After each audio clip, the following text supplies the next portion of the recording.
If you're new to hammocking, or if you've been hammocking for some time now, if you're interested in seeing a potentially different way of insulating yourself from the cold from below, then I'm going to do a little bit of experimenting later on in this video, so why not keep watching?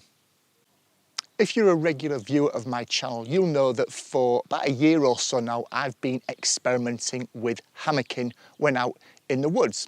And one of the things that I've really struggled to nail down is a system to insulate me from below that works for me. I need it to be a combination of doing the job in terms of insulation. I need it to be a combination of being cheap and accessible. I need it to be able to work. And I also need it to be quite small and compact. Over that year or 18 months I've been experimenting with hammocking, I started off with using my thermarest partially inflated between the two skins of my hammock.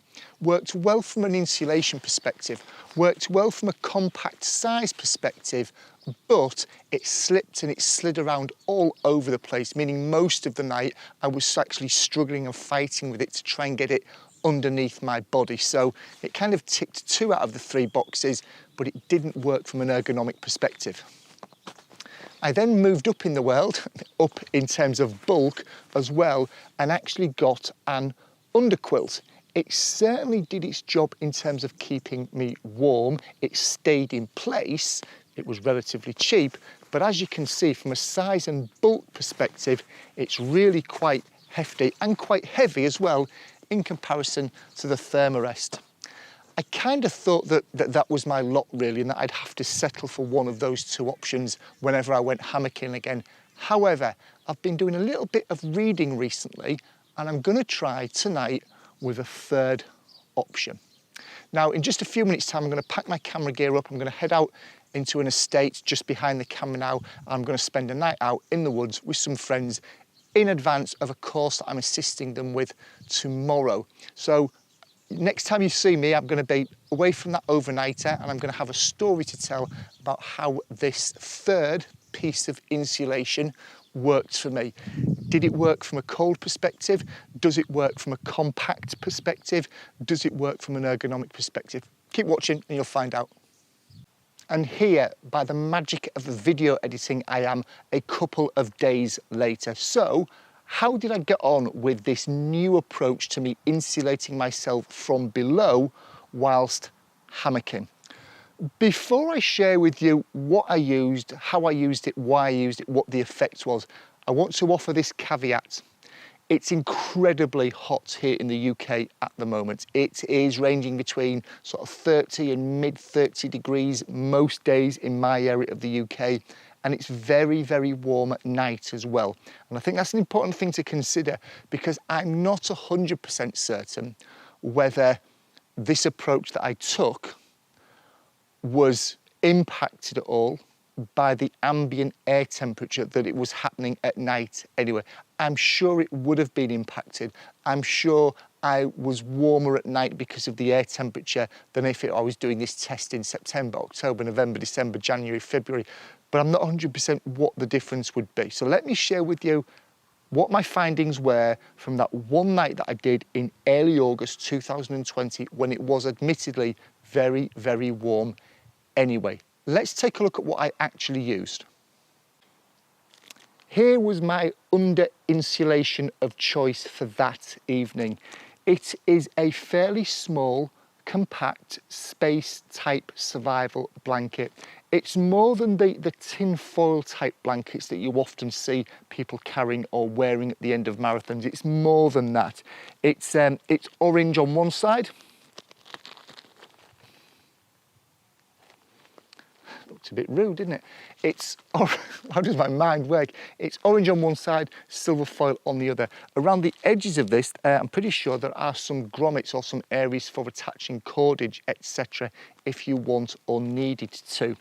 I've had this for years. I won it as part of a Facebook competition, so it didn't cost me anything. So let's tick the box on cost and economy. It folds down very, very small. This is it simply secured by an elastic band. If you look at it in comparison to the thermarest, which is in the black bag next to it and the underquilt, which is in the orange bag, you'll see it is much smaller and more compact than those two options. So it ticks that box. In terms of did it do its job? Yes, it did. I placed this between the sleeves of my double skin hammock. I unfurled it, unrolled it, unconcertinaed it, placed it in there. On top of that, I placed my British Army issue jungle sleeping bag, which is a great bag for warm conditions. And inside that, I placed a silk sleeping bag liner. Other than that, I didn't wear anything else other than the boxer shorts, underwear. I was warm all through the night. I did wake up on a few occasions, but that was nothing to do with being cold. It was to do with needing a pee and needing to adjust my position in the hammock. So I did not wake up at all with any cold spots. But again, I would stress, was it down to this? Or was it down to the beautiful conditions that we're having at the moment, which extend throughout the night as well? I'm not 100% certain. What I am 100% certain about is that as things start to cool down, as we move throughout summer, into autumn, into fall, I'm definitely going to be trying this out again when it starts to cool down during the day and indeed at night, to see whether this is a genuine viable option into the more wintry months. In terms of condensation, a few people have used a similar approach that I've seen in the past, have complained about condensation because this isn't breathable and it's quite close to the hammock. In fact, it's part of the hammock, I guess you could say. Your sleeping bag's on top of that. I did not experience any condensation on this, on the hammock material, or seeping through into my sleeping bag and silk sleeping bag liner. So no condensation from this whatsoever. Again, that might change if the air temperature was much cooler. I guess we'll find out as the weather cools down. But what about you? If you're a keen hammocker, what approach do you take to insulating yourself from below? Do you go all in and have a dedicated underquilt? Do you struggle like I've done several times in the past with trying to get your inflatable sleeping mat underneath you and keeping it there throughout the night? Or have you taken a similar approach to this and gone for something that, whilst it's not its standard conventional job, it does the job and seems to be doing the job very, very well? If you're an experienced hammocker, let me and everybody else know in the comments below what approach you take. If you've enjoyed watching this video and you're keen to maximise your outdoor time by improving your bushcraft and outdoor skills, then please do consider hitting that subscribe button, and I'll see you in my next video very, very soon. Take care, folks. Cheers.